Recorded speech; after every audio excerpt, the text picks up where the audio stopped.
ಕಾಂಗ್ರೆಸ್ನಲ್ಲಿ ನಿಲ್ಲದ Davanagere by election ಕಿಚ್ಚು. ಜಬ್ಬಾರ್ ನಸೀರ್ ವಿರುದ್ಧದ ಕ್ರಮಕ್ಕೆ ಮುಸ್ಲಿಂ ಸಮುದಾಯದವರು ಆಕ್ರೋಶವನ್ನ ವ್ಯಕ್ತಪಡಿಸ್ತಾ ಇದ್ದಾರೆ. ಮೊದಲು ಬೈ ಎಲೆಕ್ಷನ್ ಅಲ್ಲಿ ಟಿಕೆಟ್ ತಪ್ಪಿದಂತ ಕಾರಣಕ್ಕೋಸ್ಕರ ಅಸಮಾಧಾನ ಭುಗಿಲೆದ್ದಿತ್ತು. ಕಾಂಗ್ರೆಸ್ ಅನ್ಯಾಯ ಮಾಡ್ತಾ ಇದೆ ಅನ್ನುವಂತ ಆಕ್ರೋಶ ಇತ್ತು. ಈಗ ಜಬ್ಬಾರ್ ಮತ್ತು ನಸೀರ್ ವಿರುದ್ಧದ ಕ್ರಮಕ್ಕೂ ಕೂಡ ಆಕ್ರೋಶ ವ್ಯಕ್ತವಾಗ್ತಾ ಇದೆ. ಕಾಂಗ್ರೆಸ್ ನಮಗೆ ಅನ್ಯಾಯ ಮಾಡಿದೆ, ಕಾಂಗ್ರೆಸ್ಗೆ ಮುಸ್ಲಿಮರು ಅನಿವಾರ್ಯ, ಮುಸ್ಲಿಮರಿಗೆ ಕಾಂಗ್ರೆಸ್ ಅನಿವಾರ್ಯ ಅಲ್ಲ ಅನ್ನುವಂಥ ದೊಡ್ಡ ಮೆಸೇಜ್ ಇದು. ಹೈಕಮಾಂಡ್ಗೆ ಅಂಗಳ ತಲುಪಿರುವಂಥದ್ದು. ಹೈಕಮಾಂಡ್ ಅಂಗಳಕ್ಕೆ ಮುಸ್ಲಿಂ ನಾಯಕರ ಕಿಡಿ ಗಾಲಡಿ ಪತ್ರಗಳನ್ನು ಬರೆಯಲಾಗಿದೆ. ಈಗ ರಿಪೋರ್ಟ್ ಅನ್ನು ಕೂಡ ಕೇಳಿರುವಂಥದ್ದು. KC ವೇಣುಗೋಪಾಲ್ಗೆ ಸಚಿವ ಜಮೀರ್ ಟೀಮ್ನಿಂದ ದೂರನ್ನ ಕೊಡಲಾಗಿದೆ. ಸಿಎಂ ಬಳಿ ವರದಿಯನ್ನ ಕೇಳಿರುವಂಥದ್ದು KC ವೇಣುಗೋಪಾಲ್. ಸಿಎಂ ಬಳಿ ವರದಿಯನ್ನ ಪಡೆದು ರಾಹುಲ್ ಗಮನಕ್ಕೆ ತರಲಿಕ್ಕೆ ಪ್ಲಾನ್ ಅಂತೆ. ಹಾಗೆ ಇಲ್ಲಿ ಪ್ರಮುಖವಾಗಿ ಗಮನಿಸಬೇಕಾಗಿರುವಂಥದ್ದು, ಜಬ್ಬಾರ್ ಮತ್ತೆ ನಸೀರ್ ಅಹಮದ್ ಅವರ ವಿರುದ್ಧ ಕ್ರಮವನ್ನ ಕೈಗೊಳ್ಳುವಂತ ನಿಟ್ಟಿನಲ್ಲಿ ಏಕಪಕ್ಷೀಯ ನಿರ್ಧಾರ ಅಲ್ಲ, ರಾಜ್ಯ ಕಾಂಗ್ರೆಸ್ನ ನಿರ್ಧಾರ ಅಲ್ಲ. ಹೈಕಮಾಂಡ್ ಗಮನಕ್ಕೆ ತಂದೆ ಈ ಒಂದು ನಿರ್ಧಾರವನ್ನ ಮಾಡಲಾಗಿದೆ. ಅದಕ್ಕೆ ಕೆಲವು ರೀಸನ್ಗಳನ್ನ ಕೂಡ ಕೊಡ್ತಾ ಇದ್ದಾರೆ. ಅದ್ರ ಬಗ್ಗೆನೂ ಕೂಡ ಮಾತನಾಡೋಣ. ರಿಜ್ವಾನ್ ಟೀಮ್ ಬಗ್ಗೆಯೂ ಕೂಡ ಜಮೀರ್ ಟೀಮ್ ದೂರನ್ನ ಕೊಟ್ಟಿದೆ. ಇತ್ತ ಧರ್ಮಗುರುಗಳ ಸುದ್ದಿಗೋಷ್ಠಿ ಬಗ್ಗೆ ಮಾಹಿತಿಯನ್ನ ಕಲೆ ಹಾಕಲಾಗಿದೆ. ಸುದ್ದಿಗೋಷ್ಠಿ ಹಿಂದಿನ ರೂವಾರಿ ಯಾರು, ಯಾರಾದ್ರೂ ಹಚ್ಕೊಡ್ತಾ ಇದ್ದಾರಾ, ಆ ಕಾರಣಕ್ಕೋಸ್ಕರನೇ ಸುದ್ದಿಗೋಷ್ಠಿ ಆಯ್ತಾ ಅನ್ನುವಂಥ ಪ್ರಶ್ನೆ ಕೂಡ ಇದೆ. ಹಿರಿಯರಿಗೆ ವರದಿಯನ್ನ ನೀಡಲಿಕ್ಕೆ ಮುಂದಾಗಿರುವಂಥದ್ದು ಸುರ್ಜೇವಾಲಾ. ಈ ಮೂಲಕ ಸಿಎಂ ವರದಿಗೆ ಪ್ರತ್ಯಾಸ್ತ್ರವಾಗಿ ಮತ್ತೊಂದು ವರದಿಯನ್ನ ರೆಡಿ ಮಾಡಲಾಗಿದೆ. ಇನ್ನ ಈ ವಿಚಾರಕ್ಕೆ ಸಂಬಂಧಪಟ್ಟಂತೆ ಮಾತನಾಡ್ತಾ ಹೋಗೋಣ. ನಮ್ಮ ಜೊತೆ ಕಾಂಗ್ರೆಸ್ ವಕ್ತಾರರಾಗಿರುವಂಥ ನಟರಾಜ್ ಗೌಡ್ರು ನೇರ ಸಂಪರ್ಕದಲ್ಲಿ ಜಾಯ್ನ್ ಆಗಿದ್ದಾರೆ. ಕಾರ್ಯಕ್ರಮಕ್ಕೆ ಸ್ವಾಗತ ನಟರಾಜ್ ಗೌಡ್ರೆ. ಕಾಂಗ್ರೆಸ್ ಪಕ್ಷಕ್ಕೆ ಮುಸ್ಲಿಮರು ಅನಿವಾರ್ಯ, ಮುಸ್ಲಿಮರಿಗೆ ಕಾಂಗ್ರೆಸ್ ಪಕ್ಷ ಅನಿವಾರ್ಯ ಅಲ್ಲ ಅನ್ನುವಂಥ ಮಟ್ಟಕ್ಕೆ ಕಾಂಗ್ರೆಸ್ ಸಮುದಾಯ ಅಸಮಾಧಾನಗೊಂಡಿದೆ. ಪತ್ರಗಳನ್ನ ಬರೆದ್ರು, ಸುದ್ದಿಗೋಷ್ಠಿಯನ್ನ ಮಾಡಿದ್ರು. ಕಾಂಗ್ರೆಸ್ ದೊಡ್ಡ ಮಟ್ಟದಲ್ಲಿ ನಮಗೆ ಅನ್ಯಾಯ ಮಾಡಿದೆ ಅನ್ನುವಂಥ ಒಂದು ನರೇಷನ್ ಅನ್ನ ಬಿಲ್ಡ್ ಮಾಡುವಂತ ಕೆಲಸ ಆಗ್ತಾ ಇದೆ. ಎಲ್ಲೋ ತಪ್ಪು ಮಾಡ್ತಾ ಕಾಂಗ್ರೆಸ್ ಅಂತ. ಈಗ ಪೃಥ್ವಿ, ಇದು ದಾವಣಗೆರೆ ದಕ್ಷಿಣ ವಿಧಾನಸಭಾ ಕ್ಷೇತ್ರಕ್ಕೆ ಮಾತ್ರ ಸೀಮಿತವಾದಂತಹ ಸಮಸ್ಯೆ. ಇಡೀ ರಾಜ್ಯದಲ್ಲಿ ಕರ್ನಾಟಕ ಕಾಂಗ್ರೆಸ್ ಅಲ್ಪಸಂಖ್ಯಾತರಿಗೆ ಅನ್ಯಾಯ ಮಾಡಿದೆ ಅಥವಾ ಅವ್ರಿಗೆ ಅವಕಾಶಗಳನ್ನ ಕೊಟ್ಟಿಲ್ಲ ಅನ್ನೋದು ಸುಖ ಸುಮ್ಮನೆ ನಿಜ ಅಲ್ಲ ಅದು. ಯಾಕಂದ್ರೆ ಕಾಂಗ್ರೆಸ್ ಅಲ್ಲಿ 9 ಜನ ಶಾಸಕರಿದ್ದಾರೆ, 2 ಮಂತ್ರಿಗಳಿದ್ದಾರೆ, ಒಬ್ರು ಸ್ಪೀಕರ್ ಇದ್ದಾರೆ, 4 ಜನ MLC-ಗಳಿದ್ದಾರೆ, ಒಬ್ರು ಚೀಫ್ ವಿಪ್ ಇದ್ದಾರೆ, 12 ಜನ ನಿಗಮ ಮಂಡಳಿ ಅಧ್ಯಕ್ಷರಿದ್ದಾರೆ, ಕ್ಯಾಬಿನೆಟ್ ದರ್ಜೆಯವರು, ಆಮೇಲೆ ಒಬ್ರು ರಾಜ್ಯಸಭಾ ಸದಸ್ಯರಿದ್ದಾರೆ. ಅಲ್ಲಿ ಖಂಡಿತವಾಗಿ ದಾವಣಗೆರೆ ದಕ್ಷಿಣದಲ್ಲಿ ಅಲ್ಪಸಂಖ್ಯಾತರಿಗೆ ಮುಸಲ್ಮಾನರಿಗೆ ಟಿಕೆಟ್ ಕೊಟ್ಟಿದ್ರೆ 40,000 ಮತಗಳ ಅಂತರದಲ್ಲಿ ಗೆದ್ದಿರೋರು, ಇದು ಫಸ್ಟ್. ಆದ್ರೆ ಕೊಡಕ್ ಸಾಧ್ಯ ಆಗಿಲ್ಲ. ಯಾಕಂದ್ರೆ ಶಾಮನೂರು ಕುಟುಂಬಕ್ಕೆ ಕೊಡಿ ಅಂತ ಹೇಳಿ ಕಾರ್ಯಕರ್ತರ ಒತ್ತಡ, ಅಲ್ಲಿನ ಸಮೀಕ್ಷೆ ಇವೆಲ್ಲ ಬಂದ್ರಿಂದ ಅವ್ರಿಗೆ ಅನಿವಾರ್ಯವಾಗಿ ಶಾಮನೂರು ಅವರ ದಿವಂಗತರಾದ ಮೇಲೆ ಅದಕ್ಕೋಸ್ಕರ ಅವ್ರ ಮೊಮ್ಮಗನಿಗೆ ಕೊಡ್ಬೇಕಾಗಿ ಬಂತು. ಅಷ್ಟು ಬಿಟ್ರೆ ಅಲ್ಪಸಂಖ್ಯಾತರಿಗೆ ಕೊಡಬೇಕಾಗಿತ್ತು. ಇವತ್ತು ಕೊಟ್ಟಿದೆ ಪಕ್ಷ, ನೆನ್ನೆನೂ ಕೊಟ್ಟಿದೆ, ಮುಂದಕ್ಕೂ ಕೊಡುತ್ತೆ. ಯಾವ ರೀತಿಯ ಸಮಸ್ಯೆ ಅದರೊಳಗಿಲ್ಲ. ಆದರೆ ಇದನ್ನ ಏನು ಆ ದಾವಣಗೆರೆ ದಕ್ಷಿಣದಲ್ಲಿ ಆಗಿರ್ತಕ್ಕಂಥದ್ದು ಹೌದು, ಅಲ್ಲಿ ಕೆಲವರಿಗೆ ಸಣ್ಣ ಪುಟ್ಟ ಅಸಮಾಧಾನಗಳಿತ್ತು, ಅದನ್ನು ಶಮನ ಮಾಡ್ಲಿಕ್ಕೆ ಬಹಳ ಪ್ರಯತ್ನ ಮಾಡಿದ್ರು, ಕೆಲವ್ರಿಗೆ ಆಗಿತ್ತು, ಆಗ್ಲಿಲ್ಲ. ಆಂಟಿ ಪಾರ್ಟಿ ಆಕ್ಟಿವಿಟಿ ಯಾರು ಮಾಡಿದ್ರೆ ಅದನ್ನ ಕಾನೂನು ನಿಯಮಬದ್ಧವಾಗಿ ಹೈಕಮಾಂಡ್ ಗಮನಕ್ಕೆ ತಂದೆ ಯಾರನ್ನಾದ್ರೂ ಉಚ್ಚಾಟನೆ ಮಾಡೋದು ಮತ್ತೆ ಸೇರಿಸ್ಕೊಳ್ಳೋದು ಅವೆಲ್ಲ ಇದ್ದೇ ಇರ್ತದೆ ಪಕ್ಷದಲ್ಲಿ. ಆ ದಾವಣಗೆರೆ ದಕ್ಷಿಣ ಸಂಬಂಧ ಸೀಮಿತವಾಗಿ ಇಂಥ ಪ್ರಕ್ರಿಯೆಗಳು ನಡೀತವೆ. ಆ ಪ್ರಕ್ರಿಯೆಯಿಂದ ಇಡೀ ರಾಜ್ಯದಲ್ಲಿ ಅಲ್ಪಸಂಖ್ಯಾತರಿಗೆ ಏನೋ ಕಾಂಗ್ರೆಸ್ ಪಕ್ಷ ಅನ್ಯಾಯ ಮಾಡ್ತದೆ ಅಥವಾ ಒಬ್ಬರಿಗೆ ಪರಸ್ಪರ ಒಬ್ಬರಿಗೆ ನಂಬಿಕೆ ಇಲ್ಲ, ಆ ತರ ಏನಿಲ್ಲ. ಯಾಕಂದ್ರೆ ಕಾಂಗ್ರೆಸ್ ಪಕ್ಷದ ಸಿದ್ಧಾಂತನೇ ಎಲ್ಲರನ್ನು ಒಳಗೊಳ್ಳುವಿಕೆಯ ಸಿದ್ಧಾಂತ. ಅದರೊಳಗೆ ಯಾವುದೇ ರೀತಿಯ ಕಾಂಪ್ರಮೈಸ್ ಯಾವತ್ತೂ ಇಲ್ಲ. ಆಮೇಲೆ ಅಲ್ಪಸಂಖ್ಯಾತರಿಗೆ ಕೇವಲ ಕಾಂಗ್ರೆಸ್ ಪಕ್ಷನೇ ಆಲ್ಟರ್ನೇಟಿವ್, ನೀವು ಇಲ್ಲಿ ಬಿಟ್ರೆ ಬೇರೆ ಎಲ್ಲೂ ಆ ತರದ್ದು ಯಾವುದೂ ಇಲ್ಲ. ಅಲ್ಪಸಂಖ್ಯಾತರಿಗೆ ಯಾವ ರೀತಿಯ ಗೌರವ ಕೊಡ್ತಾರೆ, ಯಾರು ಗೌರವ ಕೊಡ್ತಾರೆ, ಯಾರು ವಿಶ್ವಾಸದಲ್ಲಿ ಇಟ್ಕೊಂತಾರೆ ಅವ್ರು ಇರ್ತಾರೆ. ಯಾವುದೇ ಜಾತಿ ಧರ್ಮ ಪಂಗಡಗಳು ಸಮುದಾಯಗಳು ಪಕ್ಷಗಳು ಯಾವ ರೀತಿ ಅವ್ರಿಗೆ ಗೌರವವನ್ನು ಕೊಡ್ತವೆ, ಸಮುದಾಯವನ್ನು ಒಳಗೊಳ್ಳುವಿಕೆ ಮಾಡ್ತವೆ, ಆ ರೀತಿಯಾಗಿ ಅವ್ರು ಗೌರವ ಕೊಡ್ತಾರೆ, ಆ ರೀತಿಯಾಗಿ ಇರ್ತಾರೆ. ಆದರೆ ನಾವು ಯಾರನ್ನೂ ಅನಿವಾರ್ಯ ಅಂತನೂ ಅನ್ಕೊಂಡಿಲ್ಲ, ಅನಿವಾರ್ಯ ಅಲ್ಲ ಅಂತನೂ ಅನ್ಕೊಂಡಿಲ್ಲ. ಆ ರೀತಿಯಾಗಿ ಚರ್ಚೆ ನಮ್ಮಲ್ಲಿ ಬರೋದೇ ಇಲ್ಲ. ಸಂಪೂರ್ಣವಾದ ಗೌರವವನ್ನು ಅಲ್ಪಸಂಖ್ಯಾತರಿಗೆ ಕೊಟ್ಟಿದೆ ಕಾಂಗ್ರೆಸ್ ಪಕ್ಷ, ಮುಂದೆನೂ ಕೊಡುತ್ತೆ. ದಾವಣಗೆರೆ ದಕ್ಷಿಣದ ವಿಷಯ ಖಂಡಿತವಾಗಿ ಅಲ್ಲಿ ಸಣ್ಣ ಪುಟ್ಟ ಲೋಪಗಳು ಸಮಸ್ಯೆಗಳು ಇದೆ. ಅದನ್ನ ಹೈಕಮಾಂಡು ಮಾನ್ಯ ಸಿದ್ದರಾಮಯ್ಯನವರು ಮಾನ್ಯ DK ಶಿವಕುಮಾರ್ ಕುಳಿತು ಅದನ್ನ ಸಮಸ್ಯೆಯನ್ನ ಬಗೆಹರಿಸ್ತಾರೆ, ಅದರೊಳಗೆ ಯಾವ ಸಂಶಯ ಇಲ್ಲ. ಓಕೆ, ಆಕ್ಚುಲಿ ನೀವು ಹೇಳ್ತಿರೋ ಪ್ರಕಾರ ಈ ಚರ್ಚೆ ದಾವಣಗೆರೆ ದಕ್ಷಿಣಕ್ಕೆ ಸೀಮಿತ ಆಗಬೇಕಾಗಿತ್ತು, ಆದರೆ ಎಕ್ಸ್ಪ್ಯಾಂಡ್ ಆಗಿದೆ, ಇಡೀ ರಾಜ್ಯದಲ್ಲಿ ಅನ್ಯಾಯ ಆಗಿದೆ ಅನ್ನುವಂಥ ರೀತಿಯಲ್ಲಿ ಬಿಂಬಿಸುವಂಥ ಕೆಲಸ ಆಗ್ತಾ ಇದೆ ಅಂತ ಹೇಳ್ತಾ ಇದ್ದಾರೆ. ಇದೇ ವಿಚಾರಕ್ಕೆ ಸಂಬಂಧಪಟ್ಟಂತೆ ಮಾತಾಡಲಿಕ್ಕೆ ನಮ್ಮ ಜೊತೆ ಅಬ್ದುಲ್ ರಜಾಕ್ ಅವರಿದ್ದಾರೆ, ಮುಸ್ಲಿಂ ಮುಖಂಡರು. ಅಬ್ದುಲ್ ರಜಾಕ್ ಅವರೇ, ಕಾರ್ಯಕ್ರಮಕ್ಕೆ ಸ್ವಾಗತ. ಒಂದು ಬೈ ಎಲೆಕ್ಷನಲ್ಲಿ ಟಿಕೆಟ್ ತಪ್ಪಿದ್ದು ಇಡೀ ಮುಸ್ಲಿಂ ಸಮುದಾಯಕ್ಕೆ ಅನ್ಯಾಯ ಆಗಿದೆ. ಹಾಗೆ ಅಬ್ದುಲ್ ಜಬ್ಬಾರ್ ನಸೀರ್ ಅಹಮದ್ ಅವರನ್ನ ಪಕ್ಷ ಕ್ರಮ ಕೈಗೊಂಡಿದ್ದ ವಿಚಾರಕ್ಕೆ ಸಂಬಂಧಪಟ್ಟಂತೆ ಇಡೀ ಮುಸ್ಲಿಂ ಸಮುದಾಯದ ಮೇಲೆ ಕ್ರಮ ಕೈಗೊಳ್ಳಲಾಗಿದೆ ಅಂತ ಬಿಂಬಿಸಲಾಗ್ತಾ ಇದೆ. ಇದು ಸರಿಯಲ್ಲ ಅನ್ನುವಂಥ ವಾದ ಕೂಡ ಇದೆ ಕಾಂಗ್ರೆಸ್ ನಾಯಕರದ್ದು. ಸರ್ ನೋಡಿ, ನಾನು ಒಂದೇ ಒಂದು ಮಾತು ಹೇಳ್ತೀನಿ. 2023 ಚುನಾವಣೆಯಲ್ಲಿ ನಮ್ಗೆ ಕೊಟ್ಟ ಭರವಸೆಗಳಲ್ಲಿ ಯಾವ ಒಂದು ಭರವಸೆ ಕೂಡ ಅವರು ಈಡೇರಿಸಕ್ ಆಗಿಲ್ಲ ಇದುವರೆಗೂ. ಸುಮ್ನೆ ಇದೇ ತರ ಒಂದು 3 ವರ್ಷ ಆಗಿದೆ, ಹಿಜಾಬ್ ಬಗ್ಗೆ ಒಂದು ಮಾತು ಎತ್ತಲಿಲ್ಲ.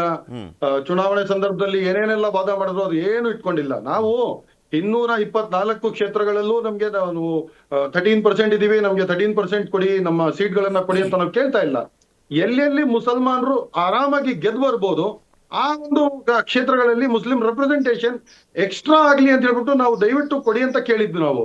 ನೀವು ಟಿಕೆಟ್ ಕೊಡದೆ, ನೀವು ಒಂದು ರೂಲ್ ಅನ್ನು ಫಾಲೋ ಮಾಡದೆ ಸಡನ್ ಆಗಿ ಬಂದ್ಬಿಟ್ಟು ನೀವು ಉಚ್ಚಾಟನೆ ಮಾಡ್ಬಿಡ್ತೀರಿ, ಪಕ್ಷದಿಂದ ಹೊರಗಾಕ್ಬಿಡ್ತೀರಿ ಅಂತ ಹೇಳಿದ್ರೆ ನಾವು ಸುಮ್ನೆ ಕೂತ್ಕೊಂಡಿರ್ಬೇಕಾ? ಎಕ್ಸ್ಟ್ರಾ ಒಂದು ನಾಯಕ ಆಗ್ಲಿ, ನಮ್ ರೆಪ್ರೆಸೆಂಟೇಷನ್ ಹೆಚ್ಚಾಗ್ಲಿ ಅಂತ ಹೇಳಿದ್ರೆ ನೀವು ಇರುವ ರೆಪ್ರೆಸೆಂಟೇಷನ್ ಅನ್ನೇ ಕಟ್ ಮಾಡಿ ನೀವು ಅಲ್ಪಸಂಖ್ಯಾತ ಘಟಕವನ್ನೇ ಡಿಸಾಲ್ವ್ ಮಾಡ್ಬಿಟ್ಟು ನೀವು ಅಲ್ಲಿ ಒಂದು ಶಿಸ್ತು ಕಮಿಟಿ ಅಂತ ಇದೆ, ಡಿಸಿಪ್ಲಿನರಿ ಆಕ್ಷನ್ ಕಮಿಟಿ ಅಂತ ಕೆ ರೆಹಮಾನ್ ಖಾನ್ ಅವರು ಅಧ್ಯಕ್ಷತೆಯನ್ನ ವಹಿಸ್ತಾ ಇದ್ದಾರೆ. ಅವರ ಡಿಸಿಪ್ಲಿನ್ ಆಕ್ಷನ್ ಕಮಿಟಿನೇ ಇಲ್ಲ, ಅಲ್ಲಿ ಏನು ಮಾತಿಲ್ಲ. ಅದೇ ಶಾಮನೂರು ಶಿವಶಂಕರಪ್ಪ ಅವರು 2024 ಲೋಕಸಭೆ ಚುನಾವಣೆಯಲ್ಲಿ ಡೈರೆಕ್ಟ್ ಆಗಿ ಬಿಜೆಪಿಗೆ ಓಟ್ ಕೊಡಿ ಅಂದಾಗ ಅವರಿಗೆ ಒಂದು ಮಾತು ಮಾತಾಡಿಲ್ಲ, ಒಂದು ಶೋಕಾಸ್ ನೋಟಿಸು ಕೊಡ್ಲಿಲ್ಲ, ಏನೂ ಇಲ್ಲ.